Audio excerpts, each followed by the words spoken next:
আসসালামু আলাইকুম।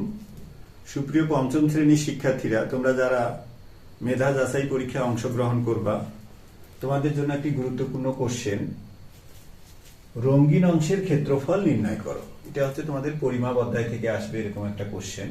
এখানে দেখো, এখানে একটা আকৃতি দেওয়া আছে। এই আকৃতিটা হচ্ছে কি একটা সামান্তরিক আকৃতি।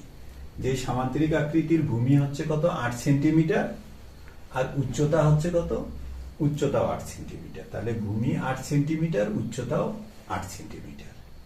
তাহলে এখানে এই পুরো আকৃতিটার ক্ষেত্রে ভূমি হচ্ছে 8 সেন্টিমিটার, আবার উচ্চতা হচ্ছে কত, 8 সেন্টিমিটার। এই পুরো আকৃতিটার আমাদের আগে কি করতে হবে, এখান থেকে ক্ষেত্রফল বের করতে হবে।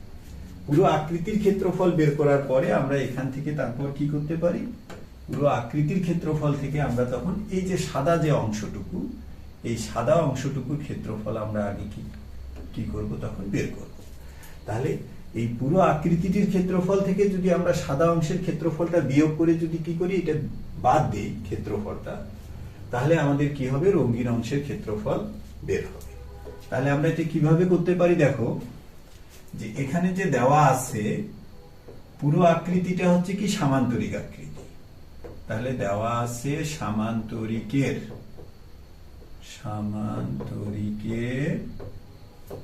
কি দেওয়া আছে, ভূমি। ভূমি কত আছে, ভূমি হচ্ছে 8 সেমি। আর সামান্তরিকের এখানে উচ্চতা কত আছে, উচ্চতা হচ্ছে 8 সেমি। তাহলে আমরা এখন যদি সামান্তরিকের ক্ষেত্রফল বের করি, তাহলে অতএব সামান্তরিকের ক্ষেত্রফল, তো সামান্তরিকের ক্ষেত্রফল আমরা কি জানি, ভূমি গুণ উচ্চতা। তাহলে ভূমি গুণ উচ্চতা। তাহলে এখানে ভূমি কত, ভূমি হচ্ছে 8, উচ্চতা হচ্ছে 8। তাহলে 8 কে 8 দিয়ে গুণ করলে কত হচ্ছে, 64 বর্গ সেমি।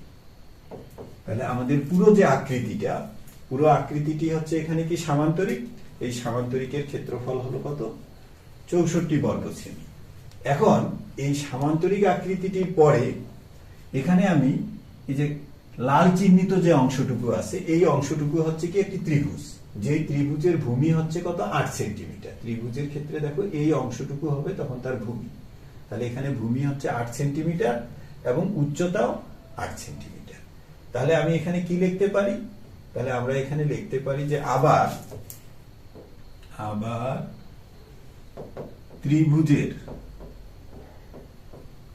ত্রিভুজের ভূমি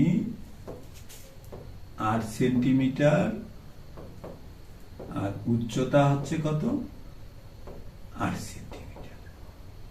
তাহলে এখন যদি আমি ত্রিভুজের ক্ষেত্রফল বের করি, তো ত্রিভুজের ক্ষেত্রফল বের করার যেটা সূত্র তোমরা সবাই জানো, ত্রিভুজের ক্ষেত্রফল বের করার সূত্র কি, ভূমি গুণ উচ্চতা ভাগ হচ্ছে কত, 2। তাহলে 8 গুণ 8 ভাগ কত, 2। তাহলে এখানে কত বের হবে, তাহলে 64 ভাগ 2। 64 কে 2 দিয়ে ভাগ করলে কত হবে, 32 বর্গ সেমি। তাহলে তোমরা দেখো এখানে এই যে এখানে যে পুরো যে আকৃতিটি, পুরো আকৃতিটি কি ছিল, সামান্তরিক। যে সামান্তরিকের ক্ষেত্রফল আমাদের বের হয়েছে কত, 64 বর্গ সেমি। এবং এখানে যে সাদা অংশটুকু ছিল ত্রিভুজ আকৃতি, এই ত্রিভুজ আকৃতির ক্ষেত্রফল বের হলো কত, 32 বর্গ সেমি। তাহলে এখান থেকে যদি আমি এখন কি করি, এখান থেকে আমি যদি এখন এই রঙিন অংশটুকুর ক্ষেত্রফল বের করি, তাহলে এই যে এখানে যে রঙিন অংশটুকু আছে, তাহলে আমি যদি এখন লিখি যে অতএব রঙিন অংশের ক্ষেত্রফল, রঙিন অংশের ক্ষেত্রফল, তাহলে কত হবে, এই 64 থেকে 32 কি করতে হবে, বিয়োগ করতে হবে। তাহলে বিয়োগফল কত হবে, 64 থেকে 32 বিয়োগ করলে বিয়োগফল হচ্ছে 32।